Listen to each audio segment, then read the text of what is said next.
binanggit mo, natanong ka ni Doc Lorraine Badoy, at noon, nasagot mo na buong pamilya ng first family ay, alam mo, may personal knowledge ka na sila ay nagpupulpo. Tama?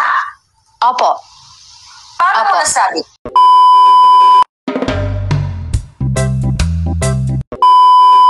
You know what? I admire you. You know, kasi yung mga sinasabi kasi nila, oh, bitter lang yan. Kasi ang tao kasi pag bitter ka or punong-puno ka ng galit, kahit na mabuti yung naging relasyon nyo ng partner mo, gagawa ka ng kwento para sirain siya. Napakadali sa yung sabihin na, ay, si TBF, ganito yan, kawatan, dadadada. But you're just telling the truth sa mga tao na eto yung na-witness mo.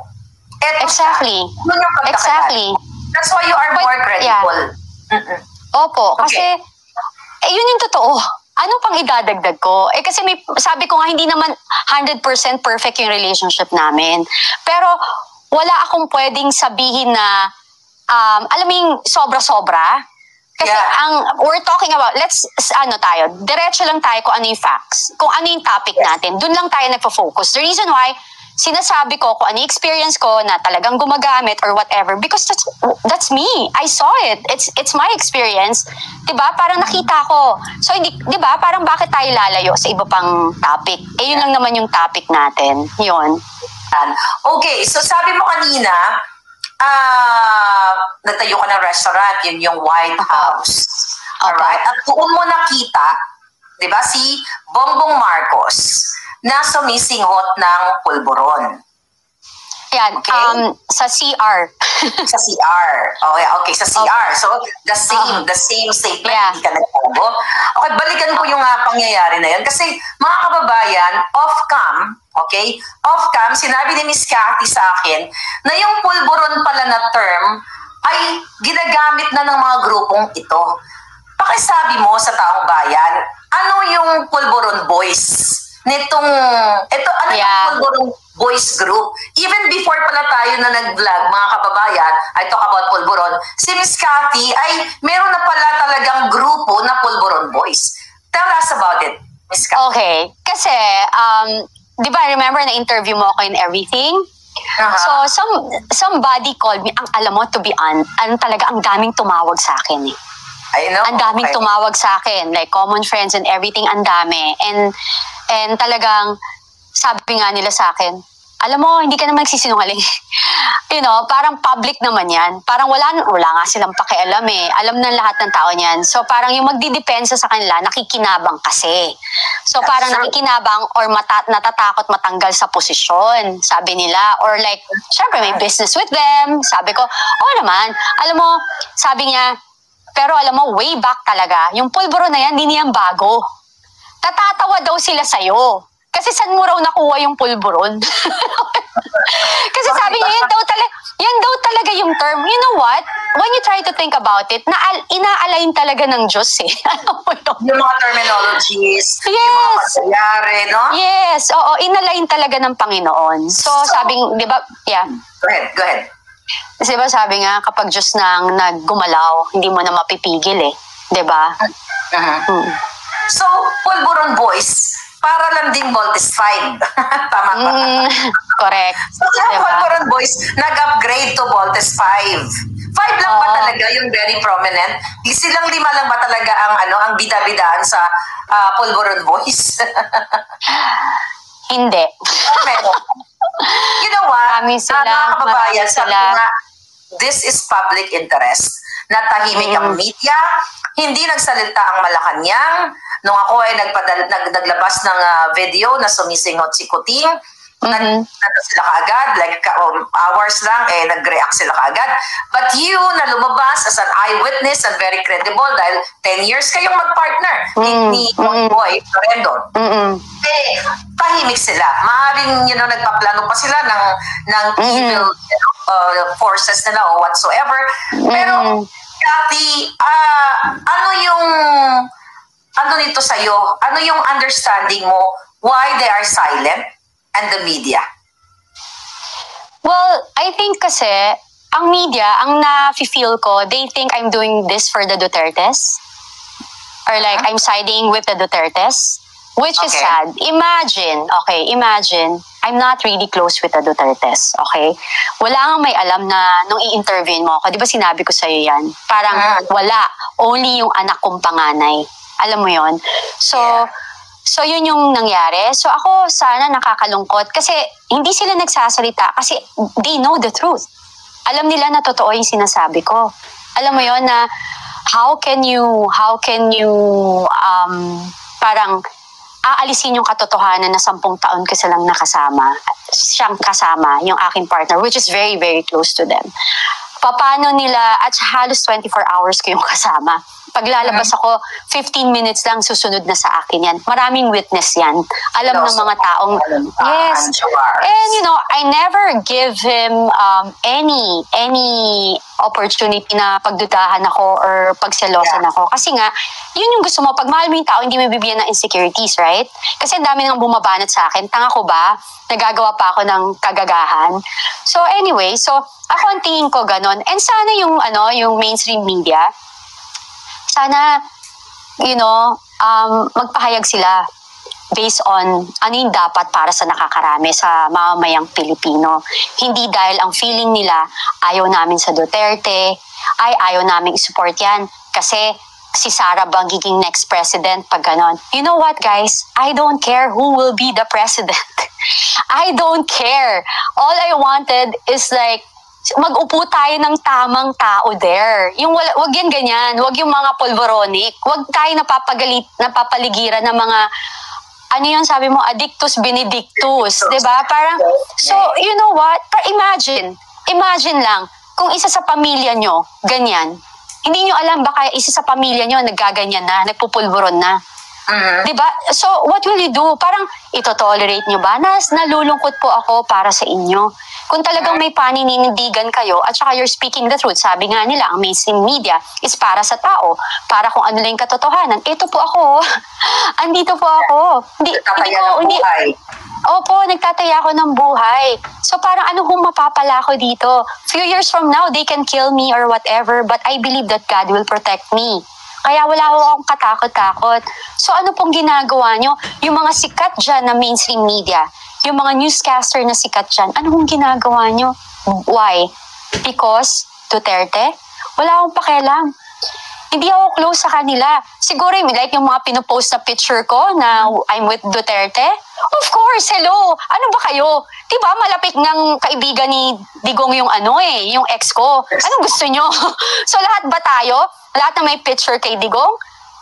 Troll niya na or bayaran niya na or whatever. Lahat naman kayo may picture din. Ano ba? Let's be realistic here. Diba? Alam mo yun? So, yun yung binabato sa'yo na bayaran ka ni Duterte. So, syempre, alam mo, pareho lang naman tayo binabato ng mga ganyan. Yes. Even before, nasuportado ko si Bangag, bayaran din ako ni Bangag. So, nakita niyo naman. Exactly. But ganun pa man, naapektuhan ka ba dito sa mga bato sa'yo? Never. They actually, ini-inspire nila ako more. Kasi, alam mo, sabi nila, di ba, pag ang puno ng bunga, itik ang bunga, pinupukol. So, the more dog like you. Para maipala. Para maipala. Okay. Well, alam mo yon, obvious na obvious eh. Ba't nyo ko i-attack? Diba? Sis.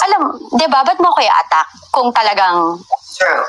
Diba? Kung talagang... Wala ka bang nakarating sa iyo na information na eto, may plano sa'yo, may ganyan.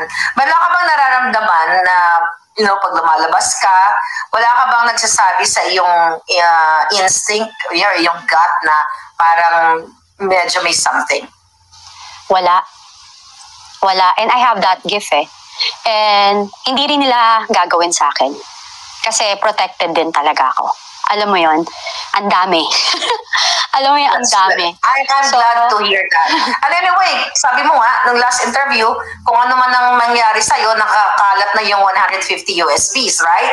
Yes, and yung mga naiintriga ko ano yung laman ng USB, yung part of it, yung experience ko at saka yung mga taong involved, hindi lang yung first family, yung mga taong pwedeng manakit sa akin and kung bakit, yung mga nakakasama nila sa gawaing ganyan, yung mga katiwalian na ginagawa nila na na-base sa aking nakuha.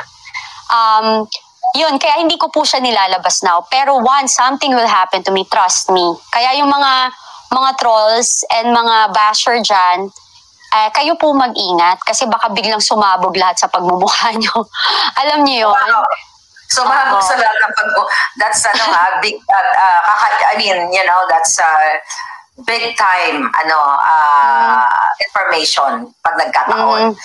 Anyway, sa interview mo sa Pilipinas Nating Mahal, binanggit mo, natanong ka ni Doc Lorraine Badoy, at noon, nasagot mo na buong pamilya ng first family ay, alam mo, may personal knowledge ka na sila ay nagpupunta. Tama? Opo. Paano mo nasabi, Miss Cathy? Paano mo nasabi? Kasi noong nakaraan, sabi mo, inabutan ka ni Liza, inalok ka niya ng pulburon, sinabi niya sa'yo, do you want? Opo. Then, doon sa pangalawang interview mo kay Lorraine, kay attorney, sabi mo, buong pamilya. Paano ka nakakasiguro na buong pamilya? Kasi kaibigan po ng anak ko yung anak nila. Oh my God. So, that's part, my connection po. At saka again and again, public po. Naging kaibigan ng anak ko. And it's sad to say, like, one of my kids, when I left for US, para umiwas po sa pangbubuli nila and everything, and para hindi madama yung pamilya ko, umalis po ako.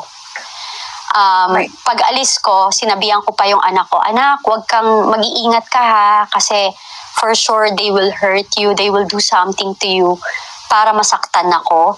Huwag kang makakagat sa bait. There's a lot of things happen to me. 'Di ba? Parang kaya ako ngayon lumalabas. Hindi ako naghihigante. Natatanong mo lang ako. So these are the truth. Alam mo yon. So nung nalaman ko, kasi I'm wondering, I was like, when I was in the States, I was asking my daughter to do certain things. Hindi niya nagagawa. Tapos nabarkada siya. Alam mo yon. Then like me, I'm exposed to those kind of people. You can easily see through. You can feel if there's something wrong. Alam mo di ba? So, what I did, pinasundan ko yung anak ko. Naghumingi ako ng tulong sa mga kaibigan ko, mga kaibigan natin dyan, na please, pakiguide yung anak ko. Tapos nalaman ko talaga, nakita ko, sinabihan ko pa nga siya, pag hindi ka tumigil, ipaparade ko kayo. As in, nasa States ako nito. Alam mo, sinabi ko, ipaparade ko yan lahat. Sabi kong ganon, tumigil ka kung ayaw mo madama yung mga kaibigan mo. So, alam mo yun, kaya yung mga tao nagtataka sila. Bakit? Grabe yung pangyayari, no? So, ito pala, ikaw hindi ka na-influensyahan, hindi ka pumayag nung inalok ka ni Liza Marcos. Ano yung anak mo, biktima? Tama ba? Pagkakaintindi? Opo. Tapos good thing po, parang less than a year lang yan siya. Kasi talagang, kapag nanay ka kasi, parang gagawin mo lahat. Parang, sabi ko nga, parang tayo, di ba? Mga lion. Alam mo yun, kapag yung anak natin, sinabi ko talaga, pag may nangyari sa mga anak ko, talagang warla to, sabog lahat.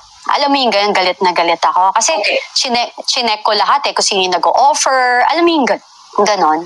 So, gusto kong linawin sa ating mga mamamayan. Right now, like 14,000 live viewers ang nanonood sa atin. Kailangan ma-aware yung tao. So, ibig mong sabihin na yung anak mo ay nasadlak sa ganong pulboronic activity at kasama sa mga pulboronic session na yon ang mga anak ni Bongbong Marcos at ni Liza Marcos. Sino, kung pwede mong pangalanan, or kung pwede lang, sino o tatlo bang anak, dalawang anak, o isang anak lang? Dalawa. Pero hindi ko pa pangalanan muna. Wow. Pero pag nag-comment siya, sabihin ko. Alam niyo yun. Pero alam na nila yun. Alam mo, Maharlika, public yan. Public yan. Sobrang public yan. Maniwala ka sa akin. Kaya I'm calling all those people na, alam mo yung nabiktima ng kayabangan ng mga whoever, yung lahat ng binabangkit ko. Lumabas kayo. Lumabas kayo lahat. Kasi marami naman nabubuli because of their fame, power, and money. Yeah. Yun. Sabi ko nga, I don't know kung na-mention ko nung nag-interview tayo, nung May 9 kasi, mayroon siyang isang anak, isa sa anak niya, na talagang naka-face-to-face ko siya.